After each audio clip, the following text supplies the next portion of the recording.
Ya, Assalamualaikum warahmatullahi wabarakatuh. Hari ini kita akan berkuliah lagi kembali di mata kuliah Bisnis dan Ekonomi Digital.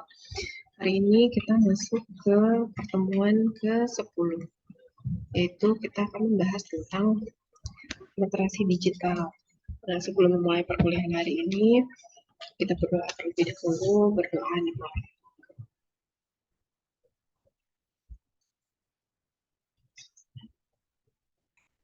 Oke, berdoa dicukupkan. Nah, ini adalah tujuan dari kita mempelajari literasi digital pada pertemuan kali ini. Yang pertama adalah mahasiswa mengerti apa itu definisi dan juga konsep dari literasi digital. Yang kedua adalah mengerti dan memahami dari elemen literasi digital dan juga mempelajari literasi digital. Nah, literasi digital ini merupakan suatu hal yang kayaknya menjadi topik yang hangat ya belakangan ini. Biasanya di talk show, di seminar, maupun di acara-acara televisi sepertinya merupakan hal yang banyak dibahas. Nah, apa sih itu literasi digital? Kita akan bahas di sini. Jadi literasi digital ini terdiri dari dua kata. Kata yang pertama adalah literasi, yaitu didefinisikan sebagai kemampuan. Kemampuan untuk apa? Yang pertama adalah kemampuan membaca, menulis, dan juga menghitung. Nah, singkatnya adalah literasi itu adalah kemampuan untuk memahami sesuatu. Lalu kata yang kedua adalah digital. Digital ini dapat diartikan juga sebagai format tulisan dan juga bacaan yang ada pada gadget, yang ada pada komputer. Gitu. Jadi tidak terbatas hanya pada komputer sebetulnya, tapi juga pada platform-platform digital dan juga gadget. Nah, literasi digital ini dapat diartikan sebagai sebuah kemampuan seseorang untuk mengoperasikan komputer dan juga untuk membaca dan menulis. Nah, tapi membaca dan menulis ini di dalam format digital.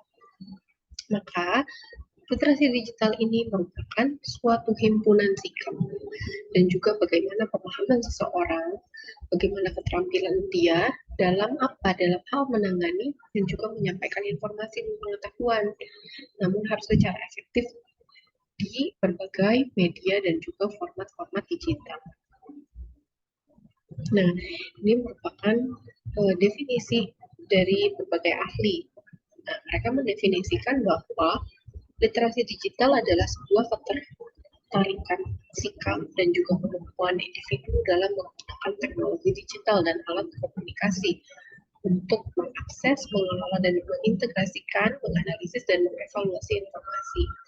Kayaknya ini kata-kata yang cukup kompleks ya. Jadi secara singkatnya, literasi digital ini adalah kemampuan memahami dan juga bagaimana sih cara kita untuk memahami dan menggunakan informasi yang ada, baik secara format teks, gambar, video, audio, dan juga animasi. Dari mana? Dari berbagai sumber yang tersaji melalui perangkat elektronik atau perangkat digital. Nah, ini merupakan keempat konsep literasi digital menurut Bowden. Nah, yang pertama ini adalah kemampuan dasar literasi. Kemampuan dasar literasi itu adalah kemampuan dasar seperti membaca, menulis, dan juga menghitung. Lalu yang kedua, ada juga latar belakang pengetahuan, yaitu terkait dengan tingkat intelektualitas seseorang. Yang ketiga, ada keterampilan di bidang teknologi, informasi, dan juga komputer. Nah, yang terakhir ini merupakan perspektif berpikir dan juga sikap. Jadi bagaimana sih seseorang itu mempunyai attitude dan perspektif terhadap suatu hal. Jadi bukan hanya tadi bisa membaca, menulis, dan menghitung, tapi juga bagaimana dia mempunyai sikap dan juga perspektif terhadap digitalisasi. Nah, kemarin kan kita sudah banyak membahas tentang apa sih digital, apa sih digitalisasi. Nah, digitalisasi ini sendiri merupakan hal yang terjadi belakangan ini, mungkin dari tahun 2000-an. Ini merupakan hal yang tidak dapat dihindarkan gitu ya. Sesuatu hal yang baru ini akan selalu membawa dampak yang positif dan juga yang negatif. Nah, dampak positifnya itu adalah karena perkembangan teknologi yang sangat pesat ini kan kita harus terus-menerus mengikuti perkembangan zaman ya. Biar apa? Biar kita tidak ketinggalan zaman, biar kita bisa dapat terus bersaing.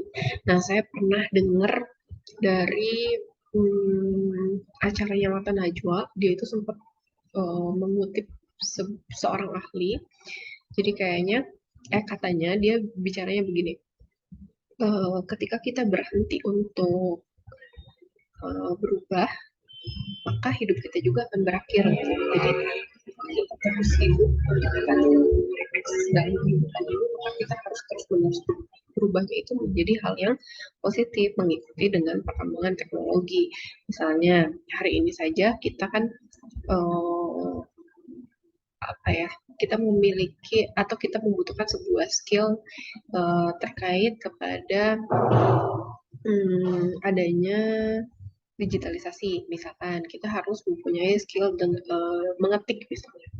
Nah, mungkin beberapa tahun yang akan datang skill ini sudah tidak lagi digunakan atau skill ini sudah usang, obsolete, dan kita harus mempunyai skill baru. Kenapa sih skill yang tadi mengetik itu merupakan skill yang sudah obsolete atau yang sudah usang? Karena ternyata sekarang itu ada yang namanya Google Voice. Jadi kita tinggal bicara, lalu nanti artificial intelligence yang akan menginskripsi kata-kata dari yang kita sebutkan. Nah, berarti apa nih skill yang perlu kita butuhkan di zaman yang tadi sudah ada artificial intelligence. Nah, yang kedua adalah dampak positifnya itu yaitu semakin berkembangnya layanan dan fasilitas yang berbasis internet. Karena semuanya sudah berbasis internet, maka semuanya juga sudah berbasis digital berarti kan. Nah, maka di sini diperlukanlah yang namanya pengetahuan atau pemahaman tentang digital. Dan yang terakhir adalah memudahkan masyarakat dalam memperoleh informasi, karena informasi yang sudah ada belakangan ini semuanya tersaji dalam bentuk digital juga. Nah, di samping itu ada juga yang namanya dampak negatif. Nah, ini akan kita bahas. Yang pertama, karena adanya digitalisasi, tentu adanya juga pencurian data dan juga informasi rahasia dari suatu perusahaan, dari suatu organisasi, negara, ataupun informasi secara pribadi. Nah, karena adanya hal itu, maka meningkat juga sebuah pelanggaran privasi seseorang. Nah, karena tadi ada kebocoran data, maka bisa juga dampak negatifnya itu adalah penipuan secara digital.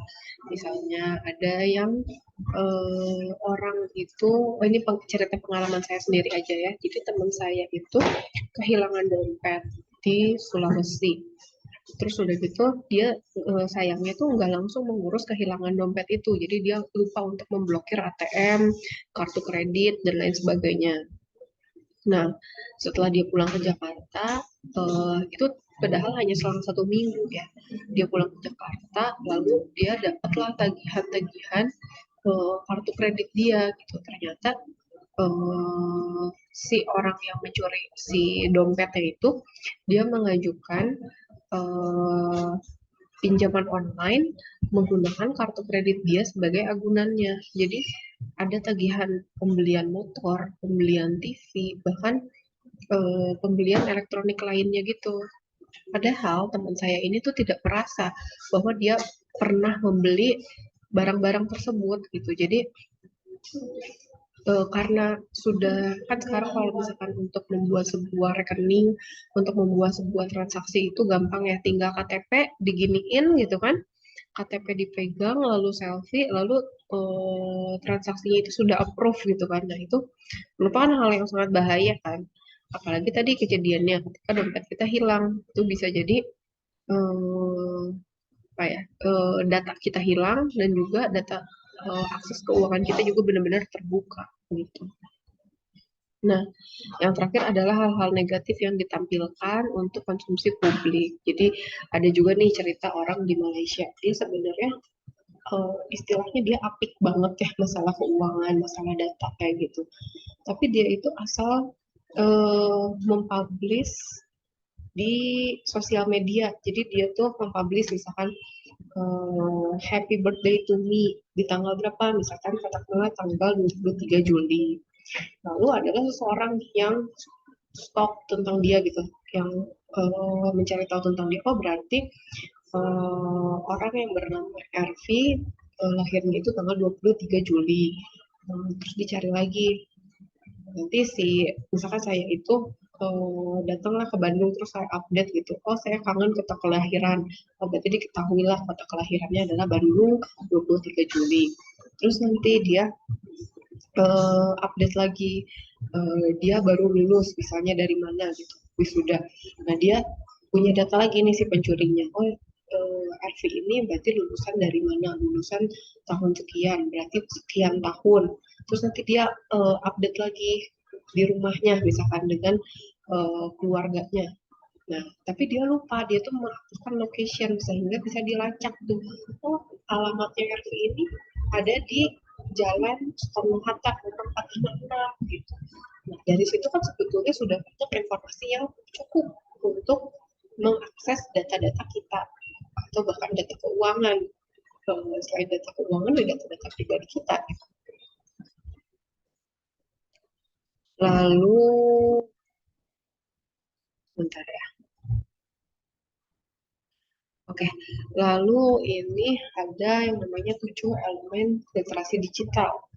Yang pertama adalah information literasi, media literasi, communication and collaborative, career and identity management, ICT literasi, learning skill, digital scholarship. Nah, ini akan kita bahas selanjutnya. Yang pertama adalah information literasi, yaitu merupakan kemampuan untuk mencari, mengevaluasi, dan juga menggunakan informasi yang dibutuhkan secara efektif. Lalu digital scholarship yaitu elemen yang mencakup partisipasi aktif pengguna media digital dalam kegiatan akademi untuk menjadikan si informasi dari media digital tersebut itu sebagai referensi datanya dia. Misalnya pada praktik penelitian atau penyelesaian tugas kuliah nih, biasanya kalian juga menggunakan hal ini ya. Lalu yang ketiga adalah learning skill, yaitu belajar secara efektif dari berbagai teknologi untuk aktivitas pembelajaran formal maupun juga informal. Jadi tadi apa ya, bagaimana sih kita belajar melalui media digital. Yang keempat adalah the information and communication technology, yaitu ICT literasi. Nah, hal ini itu berfokus pada cara-cara untuk mengadopsi, menyesuaikan dan juga menggunakan perangkat digital dan berbasis TIK, baik aplikasi dan juga layanannya. Nah, apa sih media yang berbasis TIK ini? Yaitu komputer, proyektor, PowerPoint, dan juga lain-lainnya gitu. Tapi tidak lupa hal ini itu harus sudah terkoneksi dengan internet sebagai basis dari pembelajarannya. Karena tadi kita kan sudah bicara digital. Digital itu erat kaitannya dengan koneksi internet dan juga gadget. Nah, lalu ada career and identity management, yaitu berkaitan dengan cara mengelola identitas online. Lalu communication and collaboration, yaitu partisipasi secara aktif untuk pembelajaran dan penelitian melalui jaringan digital. Yang terakhir ini ada media literasi atau literasi media. Ini mencakup kemampuan kritis atau membaca secara kreatif, komunikasi akademik dan juga profesional dalam berbagai media.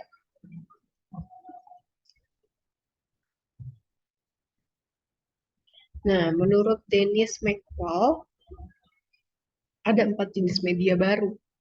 Yang pertama adalah media komunikasi, yaitu media untuk kita berkomunikasi secara antar pribadi, misalnya email. Lalu yang kedua ada media permainan, yang ini bersifatnya interaktif, yaitu game. Juga ada media pencari data atau informasi, misalnya search engine di internet, yaitu browser yang kita gunakan nih, ada Mozilla Firefox, ada Google, ada Google Chrome, ada Safari gitu. Lalu media yang bersifatnya itu partisipasi, misalnya seperti chatting di internet dan juga live misalnya di TikTok, itu merupakan media-media yang bentuk kita berpartisipasi ke dalam media tersebut. Nah, Lalu ada juga elemen literasi digital. Kalau yang tadi itu adalah 7 elemen literasi digital, yang sekarang itu kita akan membahas tentang elemen literasi digital menurut Steve Weller.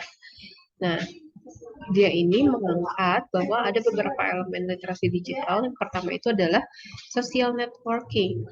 Apa sih social networking ini? Social networking ini adalah salah satu contoh social networking. Munculnya itu yaitu situs jejaring sosial. Apa aja coba jejaring sosial? Ada yang sekarang lagi booming deh, ada Instagram, ada TikTok, ada lagi kalau zaman dulu ada yang namanya Facebook, terus Snap, Twitter. Itu merupakan contoh-contoh dari social networking. Nah, yang kedua ini adalah transliterasi, yaitu keahlian dalam kita memanfaatkan berbagai platform tadi yang ada untuk membuat sebuah konten, untuk mengumpulkan dan juga membagikan, untuk mengkomunikasikan melalui beberapa media sosial, berdiskusi, smartphone, dan beberapa layanan online yang tersedia lainnya. Lalu ada maintaining privacy. Nah, tadi jangan lupa karena tadi ada sisi negatifnya itu ada pencurian data, maka kita harus menjaga privasi kita dalam dunia online. Jadi jangan sembarangan nih apa-apa kita update gitu kan. Untuk apa? Untuk kita merasa wah gitu dibandingkan teman-teman kita. Tapi kita lupa bahwa privasi kita sudah terganggu gitu. Nah, yang terakhir adalah managing digital identity, yaitu teknik atau cara menggunakan identitas yang sesuai di semua platform digital sosial atau platform lainnya. Jadi jangan sampai nih, biasanya nih kalian kan punya nama-nama samaran gitu ya. Di platform satu namanya Angel, di platform 2 namanya padahal Lina. Terus di platform lainnya ternyata namanya itu Sinta gitu. Nah, itu harus satu identity gitu. Lalu ada juga creating content, yaitu keahlian tentang cara membuat konten di semua aplikasi platform. Lalu organizing and sharing content, yaitu menata dan berbagi konten informasi sehingga lebih mudah untuk disebarkan. Reusing and repurposing content, yaitu cara membuat konten dari berbagai jenis informasi yang ada sampai menghasilkan sebuah konten baru serta dapat digunakan kembali nantinya untuk berbagai kebutuhan. Kebutuhannya itu apa sih? Contohnya, saya nih sebagai seorang dosen, saya membuat sebuah konten mengenai bahan pembelajaran tertentu. Seperti misalnya sekarang nih, saya kan membuat konten YouTube ini untuk kalian. Nah, nanti kalian bisa reuse gitu kan. Karena kalian bisa lagi dari konten saya ini kalian mempunyai pengetahuan, lalu kalian bisa reuse konten saya atau juga kalian repurposing gitu. Repurposingnya itu maksudnya gimana? Kalau reuse kan tadi menggunakan kembali. Kalau repurposing itu merubah sebuah tujuan konten tersebut. Kalau saya ini untuk media pembelajaran, mungkin kalian itu untuk media eh, promosi mungkin bisa. Lalu ada juga filtering and selecting content. Nah, ini tuh merupakan sebuah kemampuan untuk kita menemukan, menyaring, dan juga memilah informasi. Jadi kan informasi yang tersedia di internet ini kan cukup banyak. Nah, kita itu harus mempunyai kemampuan untuk gimana sih kita menyaring konten-konten mana sih yang sebenarnya sesuai dengan kebutuhan kita. Lalu ada juga self broadcasting, yaitu kegiatan untuk membagikan ide yang menarik. Nah, biasanya nih kalian siapa di sini yang suka live gitu kan, yang suka menggunakan TikTok-nya, Instagram-nya untuk berbagi informasi tentang kegiatan pribadi kalian atau tentang pendapat pribadi kalian. Nah, ini merupakan sebuah manfaat literasi digital menurut Brian Wright. Nah, dia tuh bilang bahwa literasi digital ini mempunyai berbagai manfaat, yaitu diantaranya dalam menghemat waktu, kita bisa belajar lebih cepat, menghemat uang, dan juga membuat sesuatunya lebih aman, dan juga selalu memperoleh informasi terkini gitu. Ya sekarang informasi terkini itu kayaknya semakin mudah untuk didapatkan ya, karena tadi semakin kita tahu cara menggunakan informasi digital atau semakin literasi digital kita tinggi, maka kita pun mempunyai kemampuan untuk mengerti dan memahami apa yang sebetulnya ada di internet. Itu apa sih sebenarnya informasi yang kita butuhkan dan bisa bermanfaat bagi kita gitu. Kita terusin lagi. Tadi manfaat dari literasi digital selanjutnya adalah selalu terhubung dan juga membantu kita untuk membuat keputusan yang lebih baik karena informasi yang kita dapatkan juga semakin banyak gitu. Lalu dapat membuat Anda bekerja semakin mudah dan membuat Anda semakin bahagia. Siapa di sini yang suka sharing? Buat apa sih sharing? Ya pengen aja gitu kan. Tapi setelah sharing di media sosial, setelah posting sesuatu, biasanya kalian merasa lebih bahagia gitu. Nah, yang terakhir adalah untuk influencing atau mempengaruhi dunia. Nah, ini merupakan contoh ternyata di Indonesia ini literasi digital ini merupakan sesuatu yang sedang digalakkan nih. Kita lihat ya, dari poster ini saja ternyata Pak Jokowi ini sangat mengusung sekali tentang smart digital user to digital planner. Oh, jadi ternyata untuk menjadi seorang entrepreneur saja nggak cukup hanya pengetahuan jual beli, tapi kita harus mempunyai pengetahuan digital agar kita bisa menjadi seorang digital planner. Nah, ini dari Kementerian Kominfo. Jadi ternyata Kementerian Kominfo juga sedang menggalakkan seminar, workshop, terus talk show tentang apa? Tentang literasi digital karena hal ini dirasa sangat penting untuk masa sekarang ini. Nah, ini nanti bisa kalian baca tentang beritanya. Nah, ini bahkan tuh dari Kementerian BUMN, dia itu mengadakan sebuah acara khusus tentang akselerasi generasi digital. Nah, ini yang tadi saya katakan mata najwa itu saya menonton di sini. Jadi benar-benar sedang digalakkan lah si literasi digital ini. Nah, tujuannya untuk apa? Tujuannya itu untuk membangun dan menciptakan ekosistem digital untuk talenta dan inovasi perusahaan rintisan dan perusahaan rintisan menuju unicorn, serta untuk menguatkan dan mengakselerasi kemajuan ekonomi digital di Indonesia. Jadi literasi digital saja hal ini sudah mampu untuk memajukan ekonomi secara digital. Gitu. Nah, untuk pembahasan materi kali ini cukup sampai di sini. Cuman saya mau sharing juga nih.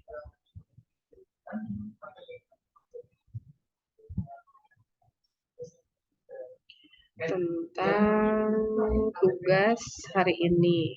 Tugas hari ini yaitu adalah ini. Jadi kalian membuat 2 orang sampai 3 orang kelompok. Kelompok yang terdiri dari 2 sampai 3 orang. Nah, yang pertama itu adalah nomor 1 ini tentang konsep literasi digital menurut Bowden. Jadi tadi kan ada 4 gitu. Nah, kalian jelaskan definisinya apa, lalu contoh pada penerapan bisnisnya apa. Yang kedua adalah dari 9 elemen literasi digital menurut Steve Wheeler.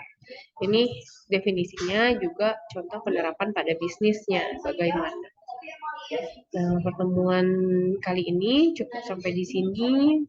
Mohon dikumpulkan tugasnya pada hari Minggu. Oke, wassalamualaikum warahmatullahi wabarakatuh.